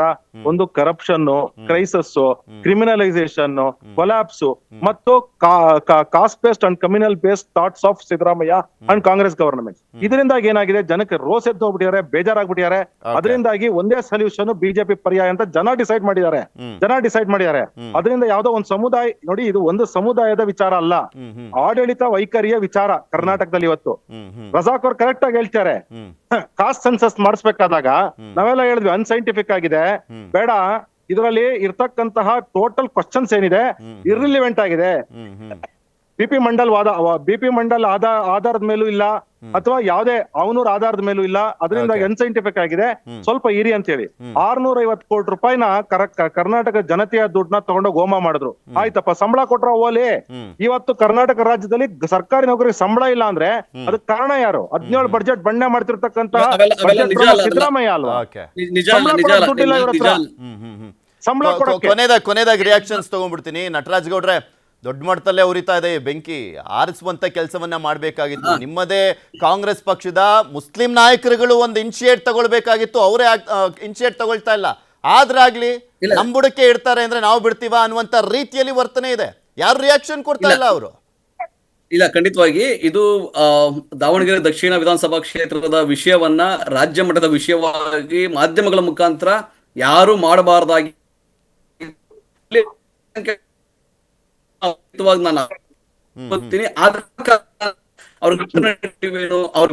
ಡಿಸ್ಟರ್ಬೆನ್ಸ್ ಬರ್ತಾ ಇದೆ ನಟರಾಜ್ ಗೌಡ್ರೆ, ನಿಮ್ ಮಾತುಗಳು ಕೇಳಿಸ್ತಾ ಇಲ್ಲ. ಅಬ್ದುಲ್ ರಜಾಕ್ ಅವರೇ, ಕೊನೆಯದಾಗಿ ರಿಯಾಕ್ಷನ್. ಕೆಲವೊಂದ್ ಕಡೆ ಕಾಂಗ್ರೆಸ್ ಅವರು ಮುಸ್ಲಿಂ ಸಮುದಾಯವನ್ನ ಯೂಸ್ ಮಾಡ್ಕೊಂಡಿದ್ದಾರೆ, ನಮ್ಗೆ ಆಪ್ಷನ್ಸ್ ಇದೆ ಅಂತ ಹೇಳ್ತಾ ಇದಿರಲ್ಲ, ಹಾಗಾದ್ರೆ ಮುಂದಿನ ದಿನಗಳಲ್ಲಿ ಕಾಂಗ್ರೆಸ್ಗೆ ಇದೇ ಹೊಡೆತ ಕೊಡುತ್ತಾ? ಅಂದ್ರೆ ಇಲ್ಲಿ ನಿಮ್ಗೇನು ಜಬ್ಬಾರ್ ಮತ್ತೆ ನಸೀರ್ ಮೇಲೆ ಕೈಗೊಂಡಿರುವಂತ ಕ್ರಮವನ್ನ ವಾಪಸ್ ತಗೊಂಡ್ರೆ ಮುಸ್ಲಿಂ ಸಮುದಾಯ ಸೈಲೆಂಟ್ ಆಗುತ್ತಾ? ಹಾಗಲ್ಲ, ಜಬ್ಬಾರ್ ಮತ್ತೆ ತಗೊಂಡಿರೋ ಆಕ್ಷನ್ ಅನ್ನ ವಾಪಸ್ ತಗೋಬೇಕು. ಮುಂದೆ ನಮ್ಮ ಯಾವ ನಾಯಕರ ಮೇಲೆ ಯಾವ ಆಕ್ಷನ್ ಇರಬಾರ್ದು. 2023 ಚುನಾವಣೆಯಲ್ಲಿ ಕೊಟ್ಟ ಭರವಸೆಗಳನ್ನ ಈಡೇರಿಸಬೇಕು. ಇದೆಲ್ಲ ಮಾಡಿದ್ರೆ ನಾವು ನೋಡಿ, ಸಂಪ್ರದಾಯವಾಗಿ ನಾವು ಕಾಂಗ್ರೆಸ್ಗೆ ಮತ ಕೊಟ್ಟಿರೋದು. ನಮ್ಮ ಆಸೆ ಆಕಾಂಕ್ಷೆಗಳನ್ನ ಪೂರೈಸಿದ್ರೆ ನಾವು ಕಾಂಗ್ರೆಸ್ ಜೊತೆನೆ ಇರ್ತೀವಿ. ಆದ್ರೆ ನಮ್ ಜೊತೆ ಈ ತರ ಆಕ್ಷನ್ ತಗೊಂಡ್ರೆ ಅವರು ಒಂದು ನೋಟಿಸು ಇಲ್ದೆ ಏನು ಇಲ್ದೆ ನಾವು ಹೆಂಗ್ ಬೇಕಾದ್ರೂ ಮಾಡ್ಬೋದು. ಮುಸಲ್ಮಾನರು ಏನು ಮಾಡಲ್ಲ, ಅವ್ರಿಗೇನು ಬೇರೆ ದಾರಿನೇ ಇಲ್ಲ, ನಮ್ಮ ಹತ್ರನೇ ವಾಪಸ್ ಬರ್ಬೇಕು ಅಂತ ತಿಳ್ಕೊಂಡ್ರೆ ಬೇರೆ ದಾರಿಗಳು ಹುಡ್ಕಕ್ಕೆ ನಮ್ಮ ಹತ್ರ ಸಮಯನೂ ಇದೆ. ಬೇರೆ ದಾರಿ ಹುಡ್ಕಕ್ಕೆ ನಮ್ಗೆ ತಡೆ ಹಾಕುವಾಗೂ ಇಲ್ಲ. ಇದು ನಮ್ಮ ಸಂವಿಧಾನಿಕ ಹಕ್ಕು, ನಾವು ಅದನ್ನ ಚಲಾಯಿಸ್ತೀವಿ ಅಂತ ಹೇಳ್ತೀವಿ. ಓಕೆ, ಧನ್ಯವಾದ ಅಬ್ದುಲ್ ರಜಾಕ್ ಅವರೇ, ನಟರಾಜ್ ಗೌಡ್ರೆ, ಅಶೋಕ್ ಗೌಡ್ರೆ ಇಷ್ಟೊಂದು ಜಾಯ್ನ್ ಆಗಿ ನಿಮ್ಮ ಅಭಿಪ್ರಾಯವನ್ನ ವ್ಯಕ್ತಪಡಿಸಿದ್ದಕ್ಕೆ. ನೋಡೋಣ ಏನೇನ್ ಆಗುತ್ತೆ, ಇದು ಎಷ್ಟು ಮಟ್ಟಿಗೆ ಸೈಲೆಂಟ್ ಆಗುತ್ತೆ ಅನ್ನುವಂಥದ್ದು. ಬಿಕಾಸ್ ಹತ್ತತ್ರ ಒಂದು 25ಕ್ಕೂ ಹೆಚ್ಚಿನ ಕ್ಷೇತ್ರಗಳಲ್ಲಿ ಮುಸ್ಲಿಂ ವೋಟರ್ಸ್ ಡಿಸೈಡಿಂಗ್ ವೋಟರ್ಸ್ ಆಗಿರುವಂಥದ್ದು. ಈ ಒಂದು ವಿಚಾರ ಇನ್ನಷ್ಟು ಡ್ರ್ಯಾಗ್ ಆಗ್ತಾ ಹೋದ್ರೆ 2028ರಲ್ಲಂತೂ ದೊಡ್ಡ ಹೊಡೆತ ಕೊಟ್ಟೇ ಕೊಡುತ್ತೆ. ಸೊ ಹೀಗಾಗಿ ಎಷ್ಟು ಮಟ್ಟಿಗೆ ಇದನ್ನ ಸ್ಮೂತ್ ಆಗಿ ಹ್ಯಾಂಡಲ್ ಮಾಡ್ತಾರೆ, ಬಗೆಹರಿಸ್ತಾರೆ ಈ ಸಮಸ್ಯೆಯನ್ನ ಕಾಂಗ್ರೆಸ್ ನಾಯಕರು ಅನ್ನುವಂಥದ್ದು ಈಗಿರುವಂಥ ಪ್ರಶ್ನೆ. ಇದಾಗಿತ್ತು ಇವತ್ತಿನ ಮಾತುಕತೆ. ನೋಡ್ತಾ ಇರಿ ನ್ಯೂಸ್ 18, ಜಾಲ ನಮ್ಮದು, ಬಲ ನಿಮ್ಮದು.